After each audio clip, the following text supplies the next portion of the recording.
What is going on, everybody? Jamie Shaw here on the Absolute Basketball Experience. And today's guest, we're very excited to have Pittsburgh head coach Jeff Capel on the show. We talked to him about his time growing up as a five-star recruit and his decision to go to Duke. We talk about his time as a coach at each stop, going from an assistant to a 27-year-old head coach at VCU to Oklahoma, his learning experiences, and then taking over the program at Pittsburgh and what they have now, what they have looking forward, and where things are going and the culture that he's building there. Before we get into it, I ask that you please go ahead and subscribe to this channel. If you would, please go ahead and like this video, give it the thumbs up. And if you enjoyed what we talk about in the content in this video, please feel free to share it across your platforms as well. And in the comments below, I want to hear your favorite Jeff Capel moment. There's been a lot of them, everything from coaching to recruiting to the shot that he hit against UNC to, the 3 NCAA tournaments he went to as a player, et cetera, et cetera. Tons of good stuff to get from there. Want to hear in the comments your favorite Jeff Capel moment. But without further ado, here is Pittsburgh head coach Jeff Capel on the Absolute Basketball Experience with Jamie Shaw. Thank you guys very much. What is going on, everybody? Jamie Shaw here on the Absolute Basketball Experience. I'm joined today by Pitt Panther head coach Jeff Capel. Jeff, how you doing today? I'm good, man. How you doing? I'm good. I'm just trying to figure this quarantine thing out, trying to figure out the day and all that fun stuff. Yeah, no, I think everyone is. It's not something that's normal. Absolutely not. They say a new normal, so Yeah. Coming up, you played for an AAU program, an AAU team that is still talked about today in North Carolina. What are your memories from that team in that time? Well, it was certainly a different time in AAU back then. You didn't have as many tournaments, as many things. So the big thing was always the nationals. And it was interesting. I would always play. My high school, we basically had a team that we put in like the regionals in North Carolina, the state tournament, I should say. And, we knew we probably weren't going to qualify, but it was to get us more experience. But then for the nationals, I would go, and that team was the Charlotte Sonics. And initially, it was Jeff McGinnis and myself. We had other really good players. Thad Bonaparte, who was, when we were younger, was an absolute beast, and Latrim, so it was a lot of guys. And then when it probably really went over the top is when Stack joined us. Jerry Stackhouse joined us, I think maybe right before our senior year. And it was fun. It was a lot of highlights and a lot of battles. In the state, you had the Sonics and the Royals, and that was kind of a big rivalry. And so that's kind of when AAU was really getting started, and the boom was, sort of after that. No doubt. And then, you were a 2,000-point scorer in high school, a state champion out of Fayetteville area. Were you always going to Duke, or did Coach K kind of have to fight for you a little bit? I don't, I grew up a Carolina fan. Mm-hmm. I think everyone, in the state, certainly when I was younger, I was 7 years old when Jordan hit the shot. I mean, I remember it. My family, we were watching it in the basement. We were living actually in Southern Pines at the time, the Pinehurst area. And then the next year in '83, the Lorenzo Charles putback off of the Wittenberg air ball. But I was a big Carolina fan when I was younger. And I would tell my parents every day when I was growing up, when I get older, I want to go to North Carolina. I want to play for Coach Smith. It was really, I want to play for Coach Smith. And I had Carolina posters. If you look back at a lot of old pictures, I normally had Carolina paraphernalia on shirt or hat or something like that. When I got, to around the 10th grade, I think North Carolina was one of the first schools in the ACC to offer me. I went up there a lot for unofficial visits and things like that. And then right around February of my 10th grade year, Duke offered. And it was at the end of that season when I went up and did an unofficial visit the first time at Duke. It was probably around April, and I think that was of '91, shortly after they won their first national championship. And I remember when we were driving home, we probably spent a couple of hours up there. When we were driving home, my dad said to me, you know, hey, you're quiet. Like, what's wrong? And I said, you know, that's the guy I think I want to play for. And it was just a connection I felt with coach. And in the next year, you know, at the beginning of my junior year, I narrowed my list to 4, Duke, Carolina, NC State, and Virginia. But it was always Duke and Carolina. And I went up to a game at Cameron when I was a junior for the first time. Duke kind of ramped it up with me, recruiting me. And I knew at the end of my junior year, that's what I wanted to do. So I committed at the end of my junior year. Sure. And at Duke, I mean, you started parts of and most of all 4 years. Two-time captain. You played in 3 NCAA tournaments, won finals. You won 80 games. What do you feel like your legacy you left at Duke as a player was? Well, hopefully what it was is that, you know, we had to relearn how to fight. I think when people look at the Duke program under Coach K, because there was success before Coach got there. But when he got it, you know, it dropped a little bit. And when you look at that program, a lot of people look at it now, you know, maybe when I got there, and certainly when I went back there as an assistant coach, it's a program with kind of like the silver spoon in your mouth. And certainly when Coach took over, it wasn't that way. You think about it, it's a private school, you know, 8 miles away from the public school, the state school, you know, with the University of North Carolina at Chapel Hill. You have NC State, you know, 20-something miles away. And so you have to compete against that. You know, in 80, they hired this guy in Coach K that no one knew him, didn't know how to pronounce his name. He's coming from West Point. So it wasn't some sexy hire. And you're having to do that right down the road from Coach Smith, which is already one of the storied programs. And then an upstart at NC State in Coach Valvano, who was this media darling. And so the program in the 80s had to learn how to fight.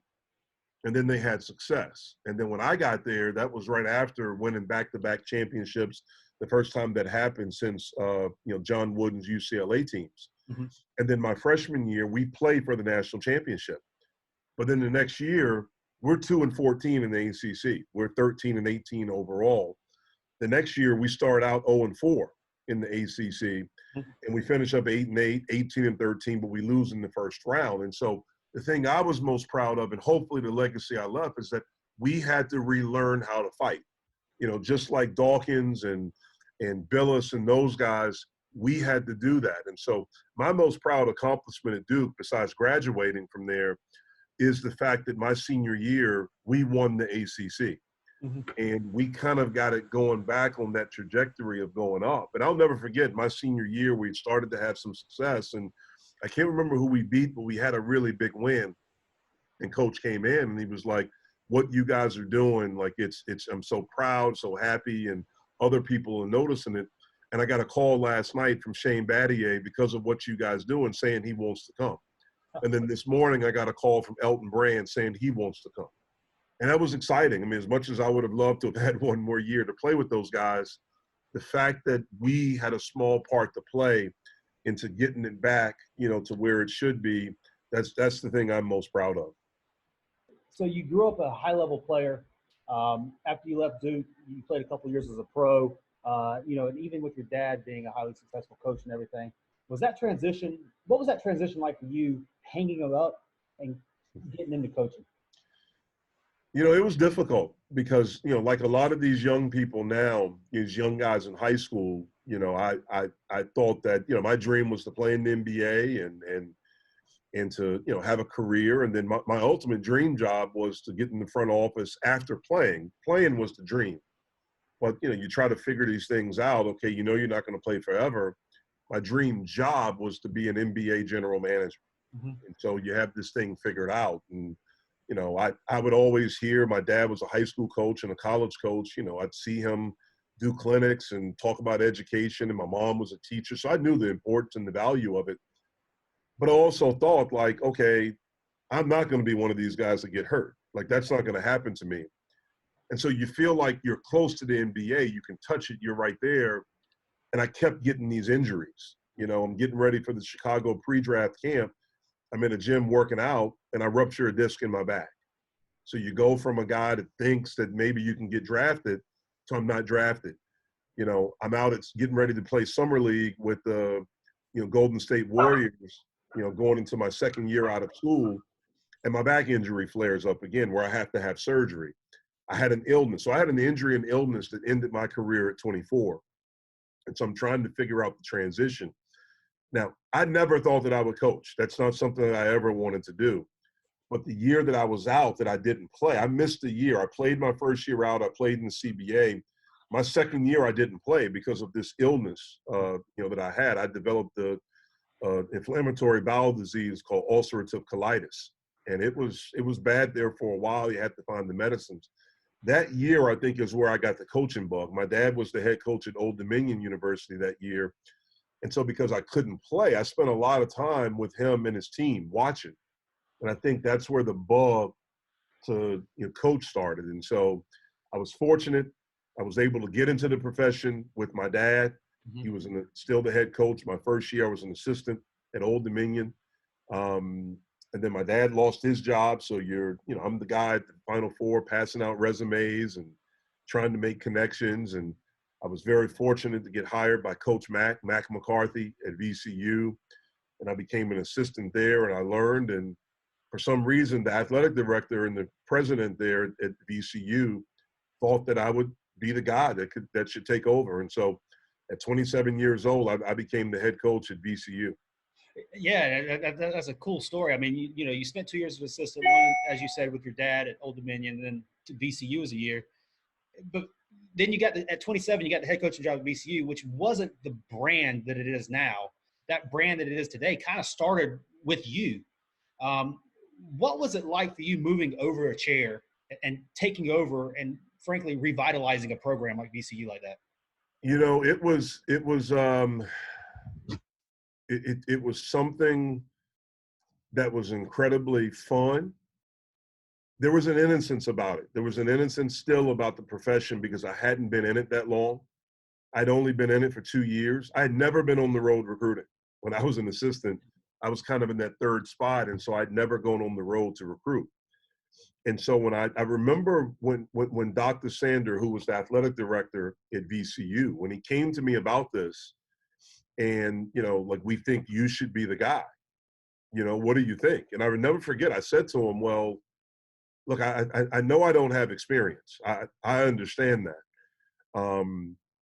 But I think a big part of coaching is two things. I think, do your guys believe in you? Mm-hmm. Can you get guys to believe in you? And can you get them to want to fight for you? And I think I can do that. The other stuff, and so it was a lot of learning on the job. I was lucky. Mm-hmm. I was really lucky in that I was left some good players, especially on the perimeter. And then we went out and we added good players. Mm-hmm. But, we had unbelievable support at VCU. I think they wanted to get it back. They were really, really good in the 80s and then taking a little bit of a dip in the 90s. And then we were fortunate because when I got the job, we had a young man there by the name of Dominique Jones. Mm-hmm. And it's a kid that I inherited. He was a junior, my first year as head coach. And he was he was a great player. But even more important, he was a great kid. And he was probably one of the most low maintenance, really good players I've ever had to deal with. Sure. And so he kind of helped that. He kind of helped move that thing faster. And by the time we got to year 2, he was such a dynamic player and influence. And then we had continued to add talent. We had my first year coaching, we went out and recruited and got the guy who ended up being the rookie of the year in Nick George. I thought we had the best big guy that we recruited in Troy Godwin. And so by that second year, Dominique was a senior. Those two guys were in their second year. And then we added guys, but they ran everything. Mm-hmm. And that's the thing that I learned, to have really good players who are also really good guys that have the respect of that locker room. And so during my time there, look, we won a lot. But the thing I'm most proud of is that we changed the culture. Yeah. And I give those guys, the Dominiques, the Troy Godwins, the Nick Georges, the Mike Doles, the Jesse Pellerosas, and the B.A. Walkers, all of those guys, man, they did it. And then Anthony came in, and he kept building on it and took it to another level. They got a tournament win, and then Shaka came in and knocked that thing out the park. Oh, no doubt, no doubt. And so I marvel at what they've been able to do. I'm so happy for them. I'm happy for the fan base, the university, because they've really invested a lot into it, and they've been able to get a great return on their investment.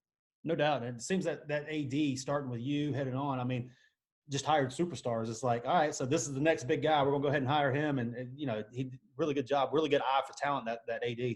Yeah, and the subsequent ADs, because, after me, there was a different AD, and he did a good job with his hires and, and things like that. And I think the thing that people understand, coaches, is that that's a place, it's a special place. Mm-hmm. And it really and truly is. And I, probably found that out after I left. Like, really understand. I mean, I knew it when I was there, but you understand it more when you leave and you see different places. And one of the things that I hate is, look, I understand fan bases and I understand different things, and people have a lot of pride. I hate that, people talk about, well, us that left VCU, you didn't have success. Like, I went to Oklahoma and I did have success, but then we ran into some stuff and I ended up getting fired. Anthony went to Alabama.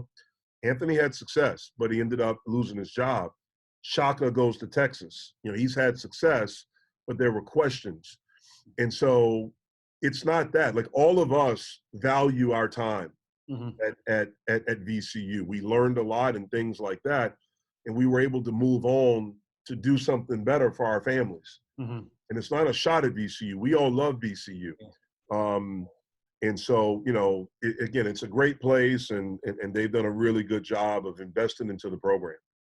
And you bring up Oklahoma. You got that job at 31, Power 5 coach at so young. I mean, you established yourself there as a big-time recruiter. In 5 years, you amassed 96 wins, 2 NCAA tournaments. You produced a #1 overall pick. What did you learn during your time at Oklahoma? I think the thing that I learned the most is how everyone has to be all in, and everyone has to be on the same page. The communication, about what you're trying to do. And then, I think I learned even more there is how important it is to have everyone in that foxhole with you. And you have to understand, up to that point, for me in my career, I had faced adversity, but I had never had a losing season. Mm-hmm. My first losing season as a head coach came in my 8th year as a head coach. And so, like, when you lose like that, I'm talking about overall losing record. Mm-hmm. My first year at Oklahoma, we were 16 and 15. Mm-hmm. But, it was rebuilding. We took over a program that had some NCAA issues, some sanctions, and there was loss of talent and trying to recruit late. For me, understanding, I didn't really understand the difference between high major and mid major. Yeah. And at that time, where the VCU program was, it was a very big difference as far as the stature, the recruiting, and the things you deal with in recruiting. Yep. The type of kid you're recruiting, the number of people that are involved with the kids that you're recruiting.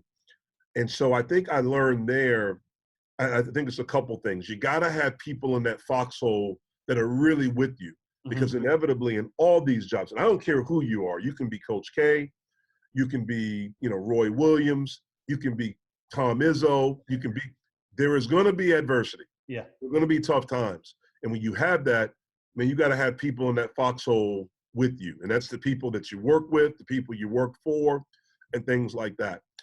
The second thing I think I learned is I probably wasn't ready at that time to truly understand how to run a program. I think I understood coaching, but how to run a program. Right before my last year at VCU, I was really close with the president there. And we would have breakfast at least, usually about twice a month. And at one of those breakfasts, he said to me, we want to continue to grow this program, and I need your help with that, to teach me how to run a big-time basketball program. But I can help you to understand all the other things with running the program, how to deal with donors, raising money, all these things like that. And to be honest with you, at the time when he said it, I was a little bit offended by it, because I thought I knew it. Yeah. And when I went to Oklahoma, I understood at a higher level what he was talking about. Mm-hmm. And so I think those are probably the two things that I learned the most. And then after your time ended at Oklahoma, you end up back at Duke. Now with Coach K and all that kind of stuff, your relationship's obviously shifting with him now. You go from a recruit to a player and now a coach. How has your relationship kind of shifted with Coach K in that manner? Well, I think certainly as I grew and became a man and I left Duke, my relationship with him changed even then. Mm-hmm. For me, I tell people when I was 16, that's when I committed. I was 17 when I committed, and I was 22 when I graduated. 17 to 22, I believed in him and all these things like that. After playing for him, I swear by him now. Yeah. And so I believed in him when I was younger. I swear by him now. And that relationship has continued to evolve to now. And when I was, 17 to 22 years old, playing for him, recruited by him and playing for him, I never imagined that at 45, and when I went back to Duke, I think I was like 38, I think. I never imagined at 38 to, where I am now, that I'd be friends with the guy that I played for. Yeah. And it's a very, very close and very special friendship and relationship. And I learned so much during my 7 years back there working for him and working with him at a high level. It's almost like it was necessary that I had to do that. Mm-hmm. Certainly it was painful getting fired and going through all of that and the embarrassment and feeling like you let people down and all of these things like that. But the thing I realized is that life goes on, the profession goes on. Not many people care. Mm-hmm. So you find out who your real friends are and things like that. I was fortunate I had a place to go back home, which was Duke. And I had people that genuinely cared about me. It's something, to be honest with you, that I really needed at that particular time in my life. And for my growth as a coach, going back there and learning from him, learning from Wojo, from Chris, who were there at the time, learning from Kevin White, the athletic director, learning the mistakes that I made at Oklahoma, learning some of the good things that I did at Oklahoma and at VCU, and learning more about running a program. And look, there's no program in all of college athletics that's at a higher level. There's some that may be at the same level, but there are none that are at a higher level than that program at Duke. And seeing all the things that go into running the program were incredibly necessary. And then Coach gave me a lot of freedom. Mm-hmm. I got a chance to do a lot. One of my big things when he talked about hiring me was, look, I don't want to be just an assistant. I don't want to be just a recruiter. Yeah. So many black coaches get labeled as just a recruiter. I don't want to be that. I want to, and he gave me a lot of freedom. I got to be involved with USA basketball with the national team. And so to do the World Cup in 2014, to do the Olympics in 2016, I had a lot of responsibility. And I think that really helped prepare me for this journey and this challenge that I'm on right now. So obviously, I wanted to touch on that Olympics part real quick. Obviously, at Duke, I mean, you know, at Oklahoma, Blake Griffin, #1 overall pick. Duke, I mean, lottery pick after lottery pick. Still, the Olympic team is a completely different level of talent and stuff. What did you see the difference was between like managing a program in college and managing the Olympic team? Like how did you grow from that, and what did you take away from that? Well, I think for me, I think the thing that I learned the most, I didn't have anything with managing in it. When I had a specific role, I was a special assistant. I was involved with scouting and with workouts, coordinating the workouts for the players. And if they didn't have their guy there, their trainer, then I helped do the workouts. And so the thing that I probably learned the most and took from that, I don't think people appreciate how good these guys are and what goes into it, what goes into them being, how serious they are about their craft and the amount of time they put into it. People watch them play, during the games, and that's what you see. And you can say they're not going hard. They don't play hard. These guys are that good that they can make it look easy. And to seeing how they work, their dedication to it, to see how much they want to know. You couldn't give them enough information in scouting. That's probably one of the things that blew me away. You'd be up there talking to them about, let's say, Argentina and, a guy, because they don't want to look bad. And so they want the information, even though they played against Ginobili. Okay, because Ginobili in the NBA is very different from Ginobili in Argentina. No doubt. You know, Patty Mills is very different for the Spurs than he is for Australia. Mm-hmm. And so they want to know this stuff. When you're working them out, in 2014, every day, just about every day, I worked out Klay Thompson and Steph Curry. Those are my two guys. Mm-hmm. Watching them, seeing how hard they go, seeing like no wasted movement, no BS. Mm-hmm. You know, it may not be long, but it's intense. It's all game speed. They're challenging each other. They're challenging themselves, you know, and doing that. Watching Harden, watching Kyrie. In 2016, a lot of times I was with Durant, with Carmelo, with Kyrie, watching them. And then they'd come and, okay, Kate, what you got for me today? You better be on your toes because they don't want to waste time. If you're not, then they're not going to come to you anymore. Mm-hmm. And so just watching that and then watching how to assemble, watching Coach and Coach Boeheim and Tibbs and Monty Williams and Mr. Colangelo, how they assemble all of this talent but mesh it together. Yeah. Like one of the most amazing things is that Coach would say, you know, people will say, you know, leave your egos at the door. No, I want you to bring your egos. Like bring them, and then we'll figure out how to mesh them together. But, you know, KD, I need you to be KD. I don't need you to try to be something else. Kyrie, I need you to be Kyrie. And so that was awesome to see and to be a part of and to experience.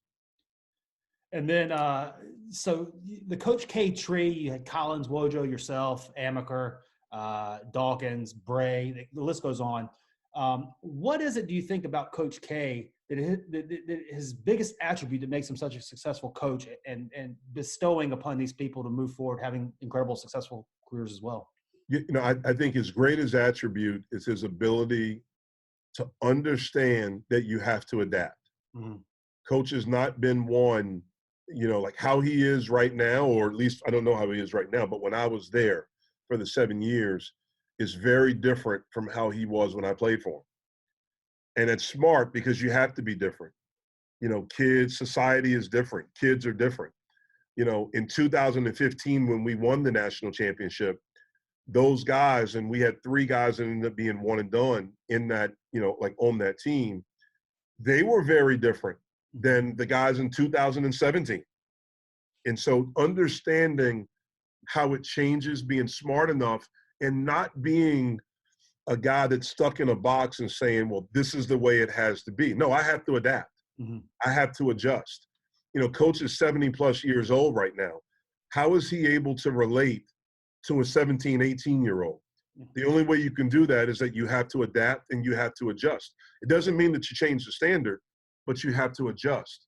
And so I think that's something that's huge. And then his ability to communicate, with his assistants and with his players. I think those are the 2 big things that all of us learned and all of us have tried to apply as best as we can in our own way, Mm-hmm. you know, in our careers as we've left. So Pittsburgh had some success under Jamie Dixon. Took a huge detour, I guess, previously to you, 0-18 the year before you came in the ACC. What was it about the Pittsburgh program that drew you to it? You know, there's a couple things. You know, the very first thing is that I knew what it was. You know, when Pitt joined the Big East, you know, when the Big East was formed, you know, they had a lot of success in the 80s. Mm-hmm. It took a little bit of a dip in the 90s. And then right around early 2000s, when Ben Howland got here, it started the trajectory again going up. And Ben Howland was here and had unbelievable success. And then Jamie was here with them and took over and continued that and continued to take it to new heights. Mm-hmm. And so from around 2003 till about 2014, 15, this was one of the better and most consistent programs in the country. Mm-hmm. And as a fan of college basketball, I knew that. I had always heard about the Peterson Event Center where they played. Mm-hmm. And I always heard about the crowd, the Oakland Zoo. So I knew what it had been. So I was intrigued by that. Honestly, I liked the fact that they were down. Mm-hmm. Because it takes away some of the pressure when you come right in. You know, when I went to Oklahoma, I replaced Kelvin Sampson, who had similar success to Jamie. Mm-hmm. You know, the difference is that Kelvin went to the Final Four, but Kelvin was a hell of a coach. And obviously the values and things that he instilled in that program. And Billy Tubbs before him was a hell of a coach. And so then, you know, when I took over at Oklahoma, Oklahoma had the longest streak of postseason appearances. No one knew that. I didn't know that as a fan of college basketball. And so when I took that over, there was a pressure. Like my first year, we didn't make the postseason. Mm-hmm. So there was a pressure going into it. I like the fact that it was down because it gives me and our staff an opportunity to come in and do it how we want to do it. And I think people have been understanding that it's not going to happen right away. Now, that's also been hard for me because at both places, VCU and Oklahoma, in year two, we kind of made the switch where you made the post, you made the tournament. And so you kind of saw the change. We see the change, but it hasn't happened certainly as fast as we want it to, and maybe not as fast as some of the fans. And then when I started looking at it when they came after me, the other thing that I didn't know, which I do now, is that how good of a school it is. It's a top 25 public school. I didn't know any of that stuff, how cool the city is. And so, again, I wasn't looking. When they came after me, I was intrigued by the first part. As I started doing some homework myself, I was a little bit more intrigued. And then after we lost at Duke, they came down and they met with us. When I say us, me and my wife, we felt like that this was the one that would provide the opportunity, you know, for me. And then for me, I never had a dream job as a coach. Once I got into this, you're talking about a guy that didn't grow up wanting to be a coach. So I never had a dream job. But once I got into it, my dream was to coach in the ACC. I really wanted to coach in the ACC because I love this conference. I know this conference. I grew up with it. I played in it. I'm a huge fan of it. And this gave me the opportunity to coach in the ACC as well. And now you're entering year three at Pitt. Year one, you move from 8 wins to 14 wins. You know, year two, you go from 14 wins to 16 wins, still improving, getting better and all that kind of stuff after having to revamp the roster. This year, you return your top 2 scorers from last year, 3 your top 5 overall, the guys that you brought in. How do you feel about where the roster's at right now and this season moving forward? Yeah. You know, I feel really good where we are right now and going forward because we finally have, I think, a really good group of core guys returning. And so now we're at a point, you know, in order for us to make the next step where we have some older guys that have played a lot and have had some success that can now talk to the younger guys about the incoming guys about, look, here's what you have to do to have success. These same guys that are returning this core group, they've also had some failures. They've gone through some crap. And so now the next part of our journey is we have to understand and learn how to win and the discipline that it takes to do that every day. We have 6 new guys that will be with us next year, 5 freshmen, and then 1 kid that set out last year that'll be eligible to play. They're all talented. They're all long and athletic. We now have some size. That's something that we have not had. We now, I think, will have some quality depth. So we have competition in practice. We can hold guys more accountable now. And so I like where we are. Obviously, we haven't been able to see them together and not sure when because of what's going on. But I do like where we are. I like where we're going. And we look forward to having a chance, hopefully, to continue to make a jump. You know, I thought this past season we did make a jump. We had a chance to make a leap. Oh, yeah. But we weren't ready for that yet. And that's what the last 7 games of the regular season showed us. And we're sitting at 15-9, and we have a chance to control our destiny. And we weren't disciplined enough, and we didn't understand everything that it takes to win at this level. And hopefully we learn from that. And when we're in this position next year, we can take advantage of it. You mentioned that you signed 5 in this class. You also had the one sitting out, but you brought in previously, but you signed 5 in this class. they're long, athletic, all that stuff. What is it that you look for on the trail when you go out? What are you trying to bring in and infiltrate this program with in the DNA of a player? Yeah. Well, the first thing you look at is talent. I mean, that's what attracts you to a guy, and it's a talent that you feel can help your program. Help, maybe it's a specific need, something that you or whatever. But talent is paramount, and so that's the very first thing. And for us, what we look for is guys that we think can help us win the ACC, not just win in the ACC, but win. You know, I think if you can win this league or be at the top of this league, then automatically you have a chance to be in contention to make a run in the NCAA tournament on a national level. Because I still believe it's the best league in college basketball. And then as we identify the talent, okay, then the fit. We try to figure out character, try to figure out, okay, what's this kid about? We try to do our due diligence asking, academically, where is he? Does he take academics seriously? Is that something that's important to him? And then how will he fit in to the guys that we have? You know, how does he fit into the culture that we're trying to build? I want guys that are competitive. I want guys that are naturally competitive, because that's the kind of environment we want to create in practice and drills and workouts and conditioning when we're lifting weights. We try to create it in the classroom, in study hall, and tutors, all of these things. And so is it a guy that is disciplined, that is self-motivated, and that wants to compete? Is he a guy that wants to be a part of something? You know, that wants to win, that doesn't just say, I want to win, but is willing to sacrifice. So when we go watch, we try to watch everything: body language, how they interact with teammates, how they interact, you know, with their coaches. One of my favorite things is to watch a kid in the summer, to watch him with his AAU team, because you can see him maybe in the morning, he's really good. How does he respond after being really good? You know, does he come back, you know, in that evening session, is he full of himself, or is he hungry for more? It's also great when you see a kid not play well. How does he respond? You know, does he come back more determined? Is he more focused? And so you try to look at all of those things and to see how he fits into the culture that you're trying to build. Yeah, you got Femi Odekele, William Jeffries, John Hewley, Noah Collison, and Max Amundsen. Talk a little bit about the incoming class and what you're expecting from them. Yeah, well, you know, the very first thing is that they're all talented, every one of them. And we have had a chance to build a relationship and to cultivate a relationship with them over a period of time. That's something that's really important, to kind of go in the order in which they, you know, committed. Noah Collier is a kid that, you know, we identified when we first got here. We really loved his upside. You know, he's long, he's grown, he's about 6'8.5" now. He's really athletic. We feel like he can be a versatile kid for us, you know, defend multiple positions, do multiple things offensively, and we feel like he has a big upside.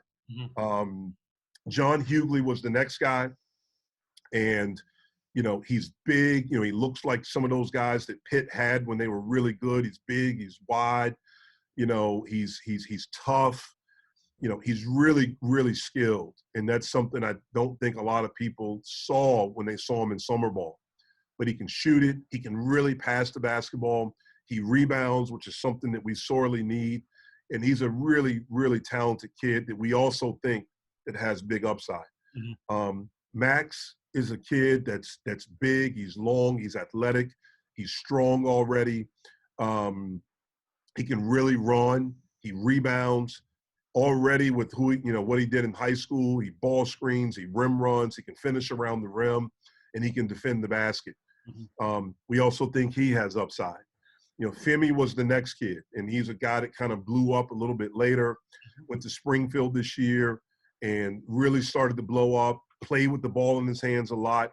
You know, he's 6'5", with a 6'11" wingspan, can defend multiple positions, can do multiple things offensively. He has a toughness, he has a competitiveness, and he's really, really wants to win. And then Will is a kid that graduated early, has continued to get better, still very young, 16 years old. Because he's local, we got a chance to see him a lot. And so obviously followed him in the summer with summer ball and watched his growth. And he's continued to get better offensively, you know, with his movements, with his ball handling. He's about 6'7", We think he has a chance to continue to grow. He can shoot it. He can handle it. We think he can defend multiple positions. So the one thing you see a trend are guys that are versatile, long, athletic, and it gives us a chance, we think, to finally look like an ACC team, something that we have not in our first 2 years. And the fact that all these guys are high school kids, was that done by design? Well, yes. I mean, again, what was done was that we had a chance to develop relationships. Mm-hmm. John, Noah, Max, and Will, we started recruiting them shortly after I got the job, when we had a chance to go out and start seeing people. Femi was the one that we got in on a little bit later as he started to blow up. One of my assistants had kind of tracked them and kept in touch, but we really, once he, kind of had the years, the start to the year that he had this year, and I had a chance to see him. And so it wasn't necessarily, look, we'll recruit JUCO, we'll recruit transfer, anything like that. We want to get the best players, but these are guys that we had a chance to cultivate this relationship with. Mm-hmm. And it just, because of that, they saw something here that they believed in. They wanted to be a part of building something. They also know what this program has been, and so we know what it can be. Yeah. And, we really want to get out, and they really wanted to be a part of this. They believed in it. They believed in us. They believe in what they can do to contribute. One of the most important things, and we told each one of them, we don't need any of them to come in and be the savior. Mm-hmm. We need them to come in and be them and to be a part of it, but to work their butts off and to be all about winning. And if you do that, man, and I saw this in 2015 when I was a part of that team at Duke and we won the championship, and we had a lot of talent on that team, but everyone was about one goal. And because everyone was about that, each of them shined. Yeah. And when you win, that's what happens. Every guy shines. And all of these guys have talent, even our returning guys, but we have to be about the right things.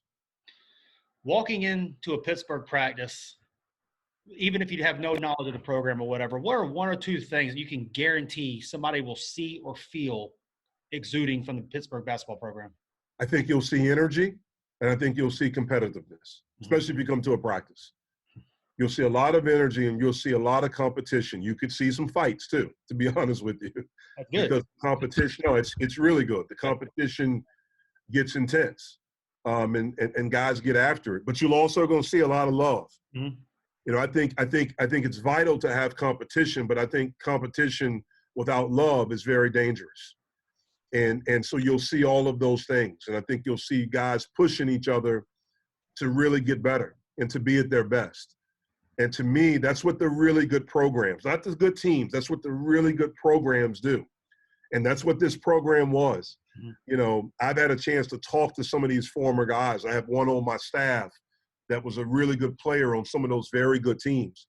And when you talk to these guys, they talk about the practices and how competitive they were and things like that. I saw it at Duke. Mm-hmm. That 2015 team, when we won it all, there were several fights, man, in practice. And it was awesome to see. No question. Because guys got after it. I mean, two of the guys that got into it all the time were Justice Winslow and Grayson Allen. And they're best friends, roommates. When they got on that court, man, they went after it. And that's what you want. That's what the really good programs have. And I'm excited because we're trending in that way. We've seen the growth and the energy and all of those things, but I think we're going to continue to see it as at a higher level as we continue to move forward. Oh, absolutely. I have no doubt. Shifting a little bit toward an overall NCAA type thing. Obviously, they're looking at this name, image, likeness rule to pass. They're looking at the one-time transfer rule to pass and stuff. Where do you stand on those type of things, and what are your thoughts on those two? Yeah, it's a very interesting time in college basketball specifically right now. Certainly all of college athletics, but definitely in college basketball. Our sport is so different and it's so unique. Mm-hmm. And I wish that it would be treated in that manner. I think one of the biggest mistakes that's happened over all of these years is that the NCAA has tried to put everything in one box. Mm-hmm. And our sport is very different and unique. Our sport is the only one where, especially now, where you can't go directly from college to the pros. You can do it in baseball, tennis, soccer, all these other things. But in our sport, you can. But when you do come to college, you can leave after 1 year. In football, you have to stay. Baseball, you have to stay an X amount of years. And so there's a different type of challenge when we recruit that other sports don't have to face. And so it should be treated differently. To be honest, I am not a fan of the one-time transfer rule. I'm just not. I do think that a young man should be able to transfer if there's a coaching change without penalty. I think if a coach is fired, if a coach leaves to go take another job, or if a coach retires, then I do think that he should have the option. I'm speaking for me, men's basketball. So that's why I'm not saying she right now. But I do think a young man should have an opportunity if any of those things happen. I do understand that, but I don't think, like, if you look at it, the transfer numbers have continued to go up every year. It was at about 350 years ago, and then, a year. And then they put in the transfer portal that makes it easier. And that number has escalated to 800 plus, 900 plus, 1,000 plus. And I think if they do this, and I think it will happen, I think you'll see that number continue to trend at an even higher level. When I was in college, look, I think if a coach is mistreating the kid and is being abusive in any way, then I absolutely don't. I think that kid should leave, without penalty and things like that. But I do think there's something about fighting it out, and things like that. Also understand the other part. Like, I hear people say, well, a coach can leave and there's no penalty. That's not exactly true. When I left VCU to go to Oklahoma, there's a thing in my contract that I had a buyout. I had to pay that.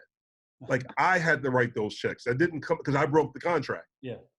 And so, there's penalties there. And so, again, I'm not a fan of that one. The name, image, and likeness, I don't know enough about it yet. I don't know where it is. But I do think at some level, a young man should be able to profit off of his name. I do understand that. Now, I'm not going to sit up here and profess right now to understand what all that means and everything that it entails. But I do think that there's some things that a young man should be able to do. I don't know everything, so I can't say I agree with everything. But I do think there's some things that these young people should be able to profit off of. Like when I was a player, I thought it was kind of odd or screwed up, to be honest, that by the time I was a sophomore, and a junior in subsequent years, I could go into the bookstore and there's my jersey. But if I wanted it, like, the equipment guy couldn't give it to me. I had to pay for it. If I wanted to get it, for one of my little cousins or even my younger brother at the time, I thought it was something that was a little bit messed up about that. And so, again, I think there's some things about it that are really good that I've learned a little bit, but I'm not knowledgeable enough to know everything yet. Yeah, no doubt. I think there's a lot to be. It's a step in the right direction. Yes. But I think there's a lot of questions that need to be answered in implementation before it gets going. Absolutely. And, look, I'll say this. I do think I'm not one of these people that believes everything the NCAA has done has been great or good. And I know they screw up, and just like we screw up as coaches and administrators and things like that. But I do think they've made some steps. I mean, in 2014, Shabazz Napier gets up at the Final Four and talks about Hungary doesn't have money and things like that. And they have gone a long way of doing things, the NCAA, to allow these kids to make money and to get things and things like that. So they've done some things. And I think the fact that they have an open mind to this now is a step in the right direction. It's not going to change immediately where it's going to be right for everyone overnight, right? It's something that everyone's going to have to continue and have an open mind and adapt to. But it is a step in the right direction. I agree. Well, I guess that I probably took too much of your time here. I really appreciate you coming and all that. It was a great conversation. Do you have anything that you want to leave the Jeff Capel fans of Pittsburgh, anything you want to leave them with? Just really right now, we're in obviously a very weird and strange time, a time that none of us have ever experienced. And, for me, I think it's really, really important to listen to the experts, as difficult as that may be, as frustrating as that may be, because this is not normal what we're going through. But we want to get back to what we're used to. And so right now, the doctors, the scientists, the experts, those are the people that are the coaches, the GMs, presidents, all of those things. And we need to listen to them. Yeah. And we need to be good soldiers, good players, whatever, and follow instructions. And if we do that, then I think we'll get back. And we have to be there for each other. We have to continue to help each other. And one of the best ways to do that right now is to be great listeners. Absolutely. Jeff, I want to thank you so much for joining us. I want to thank you so much for coming and sharing your story and your expertise and all that kind of stuff. It was a great conversation. Well, I appreciate you having me, man. Absolutely. Guys, thank you very much for tuning in. For Jeff Capel and the Absolute Basketball Experience, I'm Jamie Shaw. See you next time.